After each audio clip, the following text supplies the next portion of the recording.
creating curiosity by asking better questions. This is Shed Talk.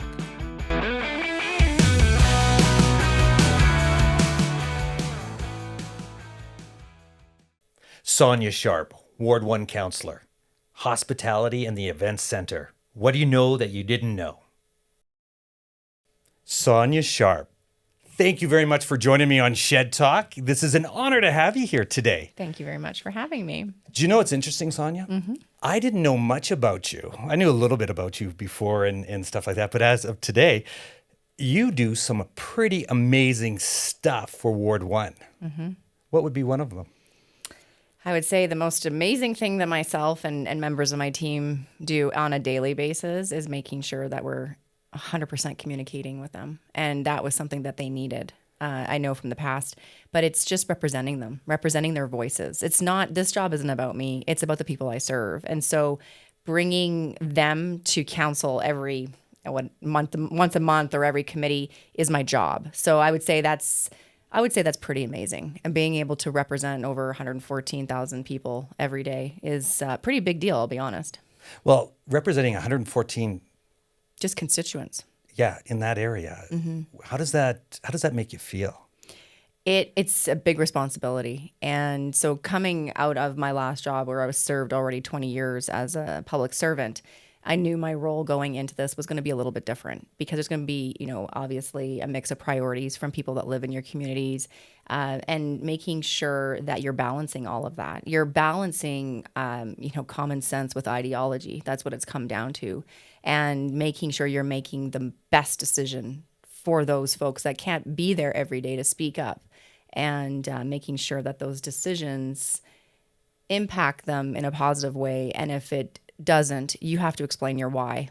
It's interesting because you were an entrepreneur at one time. And with Shed Talk, we talk about the things we know that you don't know. Yeah. And going into being a public figure and doing what you're doing and being an entrepreneur, it's like a yin and yang. Totally. Yeah. I would have never, if someone had said to me, when I was 12 years old, where I was deciding if I was going to be a lawyer or teacher because I didn't want to run my family business, you were going to be a politician by the time you were in your 40s, I would never have believed them.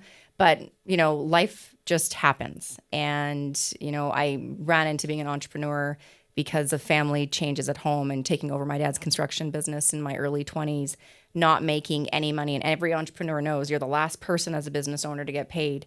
So I started off as a lifeguard thinking, okay, I'll have a bit of a side hustle with, running a construction company, working lifeguard shifts at night and in the morning. And then, turning around, figuring things out. And I liked the industry. I really did like the construction industry. But it was hard because, my now husband, back then boyfriend, also had a business. And so the struggles of a business owner in the early 2000s were real with everything that had happened with, the changes in, 9/11 affected a lot of things, but same with just the construction industry going up and down in the early 2000s. So I ended up at the city working, started as the lifeguard, but then moved into planning and development. And I spent a bulk of my career in planning for about 15 years. And then it was about 2017, 2018, where I thought I was going to leave the city, go back into construction, because I really did enjoy it. I just loved building and creating. And then I had a manager say, don't leave the city, there's a job for you. And it was, I can say looking back, the perfect job. It was, the liaison between the business community and the city and understanding the process, but being a practitioner in the world of business. And so I applied for the job, I was successful. And then COVID happened, which was kind of, a blessing in disguise, where now I got to lead the business and economy portfolio for the city of Calgary in the city manager's office. So after a couple of years in that role, cutting red tape and pushing the boundaries, I knew it was time for me to take kind of a risk, and a risk that a lot of people wouldn't take after 20 years at the city, knowing you get paid every 2 weeks, you have this pension coming. And I thought, no, it's time for me to leave the bureaucracy and move to the other side and pretty much crush it, because you gotta cut the red tape. You gotta move walls and things like that. So I quit my job, I decided to run for council and won. And here I am going into my third year. And I mean, it was a risky choice, but I just knew that hard work kind of prevails. And that was something I learned as a kid. You work hard, things work out for you. And I did that throughout my adolescence and early 20s and into my late 20s, early 30s. And then I knew when I ran for council, I'd had to outwork my opponent. And I will do that. And I will continue to outwork. Even if you lose, you learn. But to me, it's like, you got to give it your all. Interesting. Because you brought up a little subject right there, is that all of a sudden when you decided, and I call them non-negotiables. Okay, we're ready to go from this to this. Yes. I'm going to give up my day job. Okay, and actually, it's not even give up my day job because there's no going back.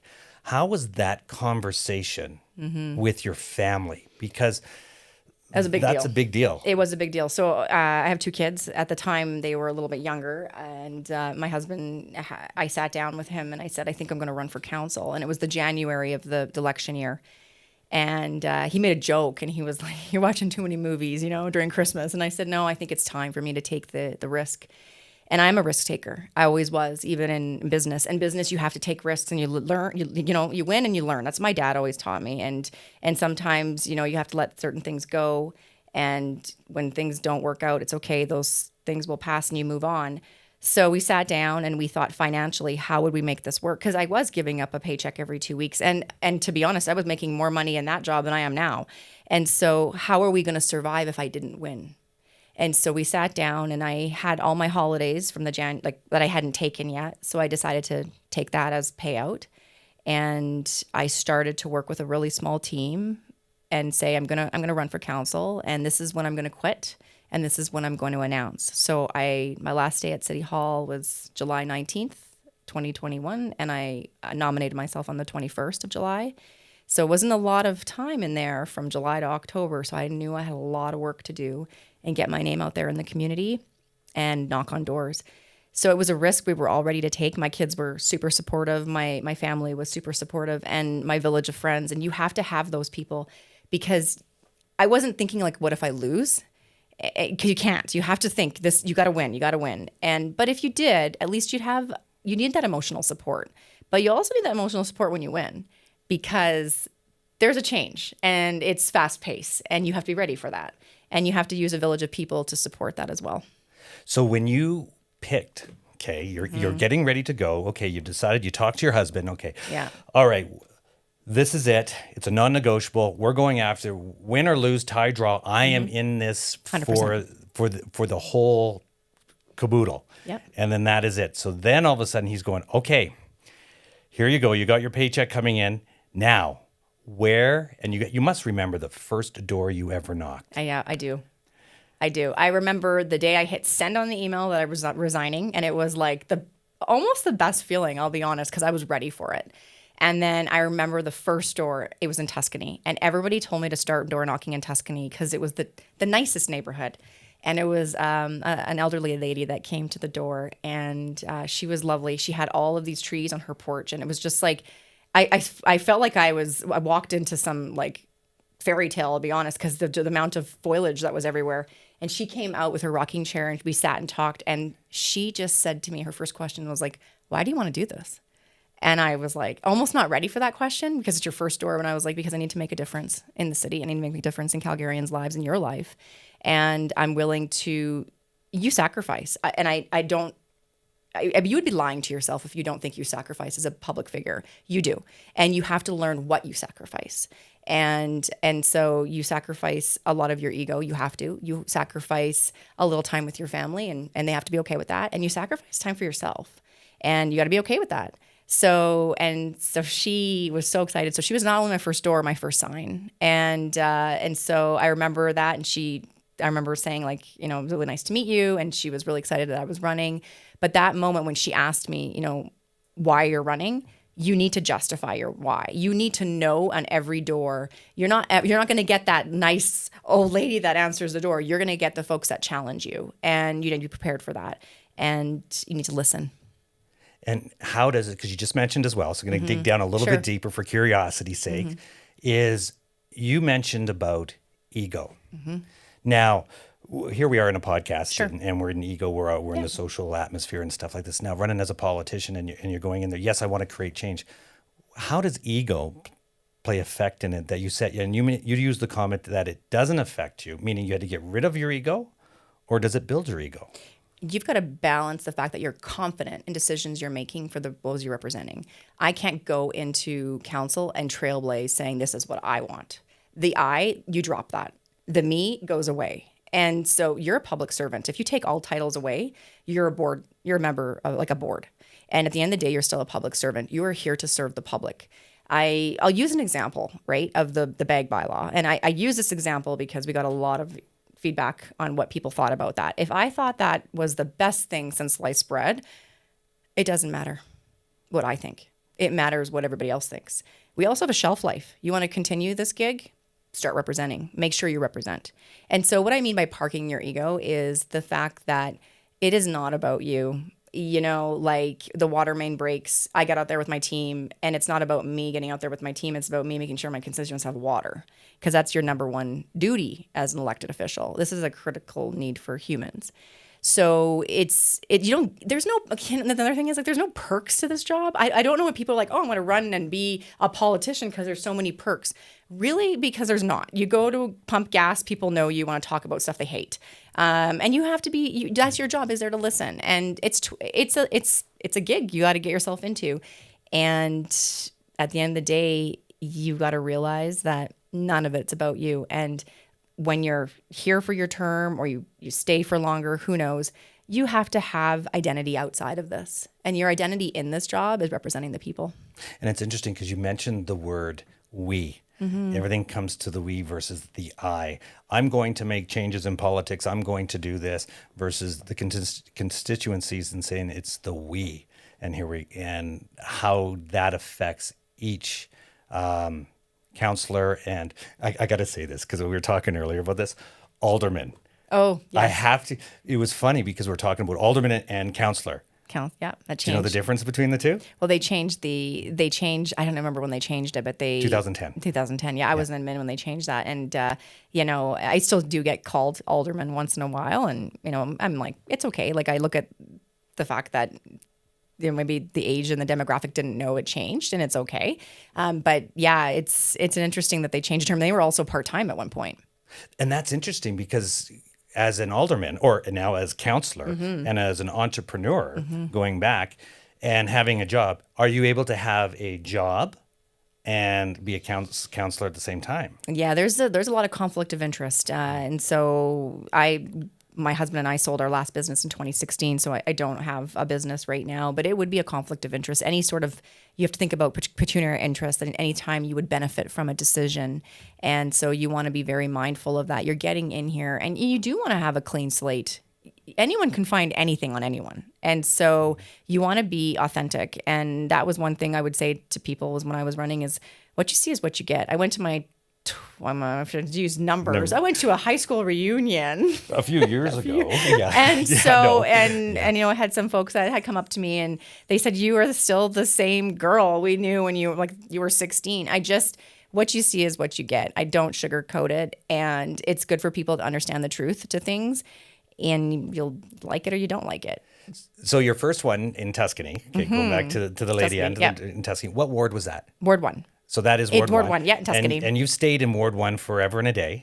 Yeah, so I was born and raised in Silver Springs, and mm-hmm. then I moved around Ward 1 a little bit. But I've been in Ward 1. It's been my only term, and I thought I'd have the best chance of running. You don't have to live in your ward to run in that ward, but I thought I'd have my best chance of being successful in Ward 1 just because I knew the community well. I grew up in it, and my kids play a ton of community sports. And so I was able to understand the community, and every community in Ward 1 is unique. We have a wide variety of demographic, different income base, which is important. And you have to understand that, my ward would be completely different from this ward and the needs. And so sometimes though, we work together as members of council to benefit our constituents around the city. And so, Tuscany is very different than Bowness and, Rocky Ridge and Royal Oak. So you have to balance some of the needs of the communities in your own ward.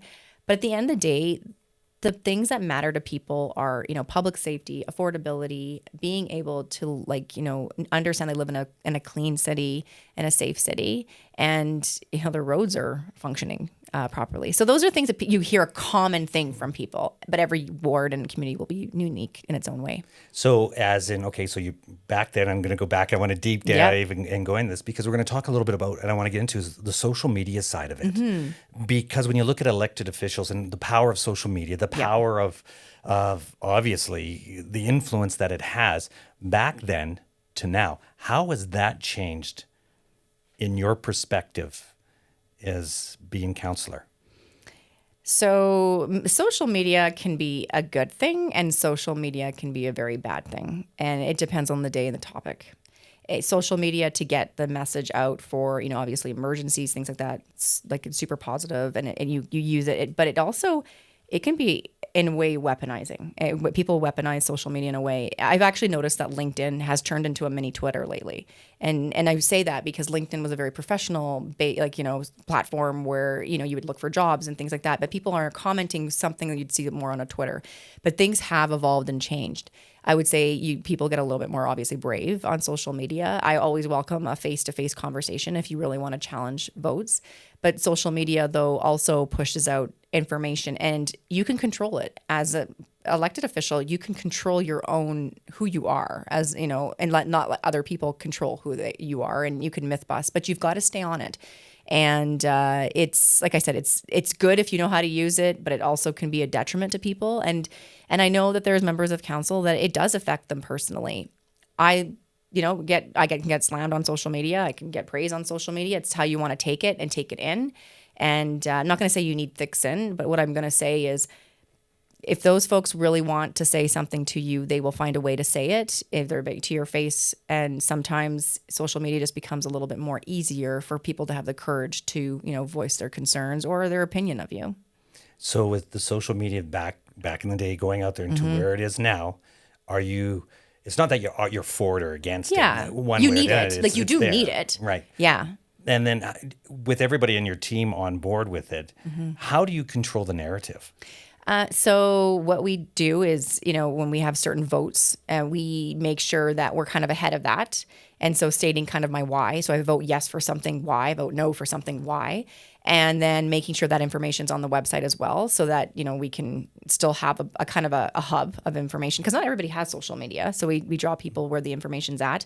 But controlling the narrative is being authentic. My team writes for me, but I tell them how to write. Like I'll pretty much, when we drove here today, I was talking about something and what I want to articulate and how I want to do it. It has to be my voice. It has to be, people that read it need to hear, okay, that was Sonya. Like she's definitely, got her either frustration on something or, her praise towards something. And so you have to be you and you can't hide behind it.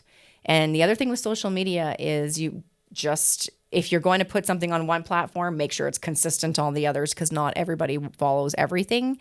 And like I said, it's a good thing and it can be a bad thing, but it's in your control as a public figure to also identify as who you are. And some people don't even use it, to be honest. No, and that's true. Now, I'm going to go back I want to dig down deeper because when you first started to come in and going back to your why is that you felt that there needed to be change. Yeah. What was the one thing that you felt that was the changing point, the pivot point that said, enough is enough, I'm going to run? Was it a one specific item or circumstance that had happened? It was, there was more than just one specific thing. What I would say is the glass ceiling at City Hall is real. And so what I guess frustrated me is, I don't have a degree. I have a diploma in construction. And so, for every job I applied for, 1 year I applied for 10 jobs, all 10 were shut down. And then I did have, and I'm not going to use name, but I did have, a hire manager say to me, once you get an education, you'll be smart enough to be my executive advisor. And I was like, whoa, okay. So then, I was able though to get this position and move into city manager's office. They were very supportive of everything. But it did become a bit of I was outperforming. And I can say that confidently because I was being told I was outperforming by many that were way above my pay scale. And I was punching way above my weight class. So now you're saying you're punching way, you're hitting it, you're targeted in there, you're in the pipeline. So yeah. What is the glass? You just mentioned, you said it, the glass ceiling. I asked Explain for a that a raise. little bit to me. Sure. So, I mean, I asked for, I think I deserve a raise. I think I deserve, what I'm putting out to, being able to receive back. This was before I decided to run for council. And COVID was a game changer. Like, I was working a lot of hours with my team. We were a very small team. I think we had 4 people. 20, yeah, it was hard. And we were doing the work of departments. And I give credit to all those folks that were working hard during COVID. But a lot of pressure during COVID for the small businesses. We redid the whole patio program in the city. Like, that was our team. We were able to navigate COVID rules with the province. We were on calls with the province. And so, I was doing work that I would say equivalent to a director was doing. And I was just a leader of a group, but I was elevated up because council needed someone like me at the time to be able to support the work that was going on. So it came down to kind of asking about a raise and seeing where I was. And, I got the feedback back was, you don't have a degree. Maybe if you do an MBA, we can revisit your job, I would say credentials, or like, what they look at for, giving you a raise. And I thought, this is starting to become a little bit too much. And then it did like, I started to think about, really, is it going to take 3 extra letters by my name to give me, what I think I deserve? So I started to think about the bureaucracy, and then I started to pay attention to women in the corporation quitting and leaving. And it started to dawn on me what was happening. And I'm not going to say there wasn't men leaving too. There were. But was a commonality in the January 2021. I think I was the 7th female to quit the city. And I, though, went the other way. I went back into go back into fight the bureaucracy from the other side and challenge status quo. So what I wanted to do was, that was the kind of point of why I wanted to leave. But my biggest thing is the red tape is real at City Hall. And so as you on the inside start to break the red tape is process, and process means people. And people don't like that because it's job preservation. So I thought, if I continue doing this, I'm going to get fired. So I need to make a decision of what my game plan is going to be if I want to continue pushing the boundaries. And that's when I decided that it was time for me to leave. That's interesting, because I'm sitting here. It's the things you know that you don't know. And we hear the buzzword of red tape. Oh, we're going to stop the red tape. This is where it is. And you have people out there, oh, if you're going to run, you can't really make change. And then now you're running and you're going, it's all about the red tape. It's all about red tape. And it's how to navigate that red tape. Like I said, during COVID, we broke barriers to get things. That patio program could have happened years before that, but it didn't, because no one needed it. Now the patio program is flourishing with folks that want that patios on the roads and don't. We talk about, construction, and when you go from, a business owner goes from one CRU to another CRU, so like the commercial rented units, and how you navigate that process. So my team and I were able to cut so much red tape internally. And now you look at it as governors of a council, you kind of set the policy, you kind of set what needs to happen. You can't, administration brings recommendations forward, but you can make that change. And so a lot of things still need to change. And I would say it's getting better. But folks like myself and other members of council that worked internally, we're a challenge for administration. And that's interesting, because you're working within the organization. Okay. You're hired you're working in the organization. Now you're hired within the organization, and now you're in the C-suite, and I'm using it as a business term, as in the C-suite. So you really get to know the politics inside of it, versus being hired from outside, coming in and say, well, this is the way it's going to be run. This is actually how it actually works internally, so that I can physically, where Sonya makes changes in there with the red tape a lot quicker. Right. And then you have to also, and look at it this way, is 2 of the leads in administration used to be my direct reports as a boss. So now, you kind of shift the tables have turned a bit, and maybe I know too much. Maybe that's why I kind of call things out a little bit. But I'll tell you, there's members of administration kind of, lower level, and maybe, I'd say boots on the ground, that might praise the things that we've been doing because they don't have the authority, or they are worried about retribution. So calling it out from the side we're on council, it's okay to do that. I mean, respectfully, of course, but you've got to challenge status quo, and we can do better. Just another thing you can think about is even just how we talked to the CAO, David Duckworth, about changing his approach on how he was going to do the third-party review of the water crisis. Hands off. If it's 100% a third-party review, no member of administration should be on something like that, including himself, and no member of council should be on that.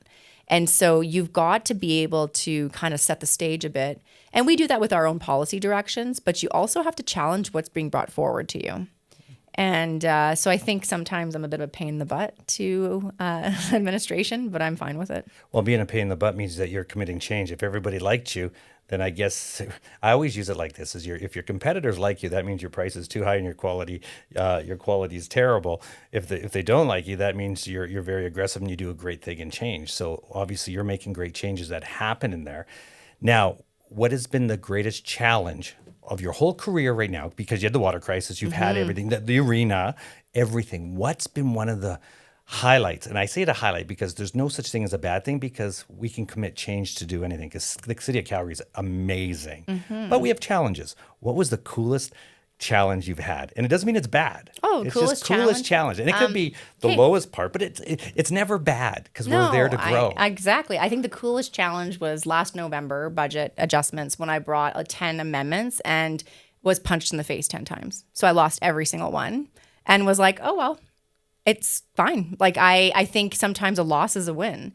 And so for me, I'm not afraid to stick my head out there and then have a member of council who is kind of opposite to my, I would say voting, stand up and say, I have to commend Councillor Sharp for showing up and being ready, even though every single one of her amendments lost. And I thought, well, here's the person moving this thing that's going to vote for it, to commend the fact that I show up and work, and I do. And people that know me know I will work. I will like fight to the end if I have to. But I mean, like, I think that was one of the coolest challenges to get out. I mean, I was tired at the end of that. But at the end of the day, I did my job as an elected official representing my community, and they wanted lower taxes, and I fought hard 10 times, and I lost 10 times, and that's okay. Because next time when you're going to do it, there'll be another 10 times, but there'll be 10 times winning. Hopefully, right? And I mean, I'll bring it back again this November, and I'm okay to do that. And that's where I said, like, this job might not be for everybody. You got it. Like I said, like you do that, you shake it off. You go and you have a good conversation with your colleagues that kind of voted with you, and then you go to bed and wake up the next day and do it all over again. Yeah. The hospitality industry, okay, downtown, because you were talking about the patios after COVID, and now we've got the new event center. Yes. How important is that? Very. Downtown, what a lot of people, so this is, imagine being a suburban councillor who has, like, as far west as you can, being on their doorstep and people asking, what are some of my priorities? And I'd say downtown's my priority. At this time, you can exclude event center because that they were proceeding on something totally different. And people would be like, why would you think downtown? Why would you want downtown to be one of your priorities? And I'm like, because if we get a healthy downtown, your taxes get lowered, because we're generating the revenue in those buildings and we're bringing the economy back to where it needed to be. At the time I was running, I think we were sitting still at a 27% vacancy downtown, which is not good for Calgary. And so downtown is like the heart of Calgary. And I know it was built, I'm a born and raised Calgarian. I know it was built at a time where, it's kind of like 9 to 4 oil and gas. And I think that's great. We should never discredit the industries that got us here, but we need to also flourish those that are coming. And so hospitality was really hard hit during COVID, and, talk about the restaurants and the hotels and that whole industry. So we have got to start rethinking our downtown in saying we've done a ton of work on office to residential conversion, but we need to make sure that we're focusing on the right audiences. Who's our audience? Who do we want to bring downtown? Is it students? Is it family of 4? Are their kids play hockey? Where are they going to get groceries? So we have a bit of an identity crisis, but now is time to work on the amenity side. And, thinking about the event center and kind of what had happened in 2021 when things went off the rails there. And I had fought hard to bring that back with not one ask for a special meeting of council, but 2, which I was denied, and then the deal died. And we need to bring this back. And the reason we needed to bring it back was not just about reputation of the city, but what we were losing on when we talk about the entertainment side of things, yes, we have a hockey team that would, we want to stay here, but we have to talk about the concerts that we weren't getting. We have to talk about East Vic Park that was approved as a cultural entertainment district in, I think it was like 2019, and what that meant for that side of the city, and, and bringing and drawing in, hotels and restaurants. So, seeing this finally come to fruition and putting shovels in the ground on the event center was much more than just an arena. It is a vision for a district. It is, the cornerstone project that needed to get done. We got to draw in people, and we got to draw in those concerts. And now Alberta will be able to be saying, hey, stand up and say, hey, Taylor Swift, we have 2 locations in Alberta for you to come. And it was critical. And so we had people that were very interested in understanding what this was going to look like from a hospitality side, and how they would benefit from, putting a restaurants down there. And it's a district. It's like they call it, like a gathering place. That is the gathering place. One of the designers called it Calgary's living room. I couldn't have thought of anything better than that, because everyone gathers in the living room. And to think about, walking around the district, staying in the district, hotels, having the opportunity to be competitive against Edmonton, I'll be honest, we need to. And so it's going to make a difference. It's also going to draw in investment in the city. And it's not going to be overnight. And it's going to take some time, like every district does. But it was the right thing for Calgary, and it passed unanimously. And it was important for this project to get started and see the light of day here in hopefully a couple more years. So you look at the 23%, Yeah. as we were talking, for taxes. Has it been getting better since back in the day to now? Yeah, I think it was 27 at the time. But yeah, I think it's gone a little bit. We're getting better. I don't know the numbers offhand right now, but it is getting better. So you're moving up. We're moving up. And the other thing we're moving up on is public perception of a bit of safety on the trains downtown as well, which is important. That was another big thing where people didn't want to come downtown because of the safety aspect of the trains. But we've, been able to mobilize more resource peace officers on the trains. And that's important because people, they don't always want to drive downtown, or they, want to Uber. They want to be able to take the train. And so having more people use our transit is important, and the public safety perception has improved. So that's good too. That's a big thing for us. Oh, that is awesome. One final question. Sure. It's kind of a thing. Now, when the deal went sour, Right. it was one of those things that, could it actually have gone sour and never been come back to safety? Or was it kind of a political play to say, well, we're doing this first, it'll come back. We're just got to play it out? No, I think you have to think about business and, yourself as a business owner. Right. And the greatest advice I was ever given by an elder is business moves at the speed of trust. Trust was broken. Relationships were broken. And that would need to be rebuilt. And that was the first thing that needed to be done, was rebuilding the relationship between, the city and CSIC. And so when I had those conversations of what went south, I was like, this is not a financial issue. This is a relationship thing. And so making sure we built that relationship, and then including, the city, like Calgary Sports Entertainment, Stampede, and then the province, we not just rebuilt relationships, we brought people together. And that was why we got this deal the second time, or third time actually, done, and why it was so important to have all four partners there the day we announced, because it did take all 4 groups to pull this together. And I think that's so important. And so relationships are everything. Trust is everything. And so you talk about business and trust, you talk about politicians. People have to have trust and confidence in their politicians. And I think that's important. And if you can trust your elected official to the point where at least they're listening to you and being able to deliver, you're doing something right.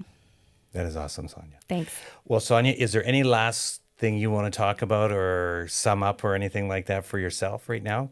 No, I would say that, if you're wanting to get into this world of politics, really know what your job is. Really understand. Where do I sign? Yeah, you sign Yeah, up. yeah. Understand what your role is as a municipal elected official. I mean, I think some people have aspirations to be more and want to do more. Everyone wants to do no more.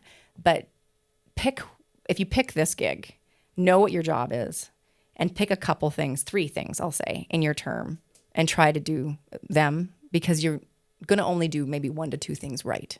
And you can't do them all, and it's okay. That is awesome. Well, thank you, Sonya, for You're welcome. joining us on Thank you. Shed Talk. Thank Thanks you so very much. Thank you. Now you know. Shed Talk.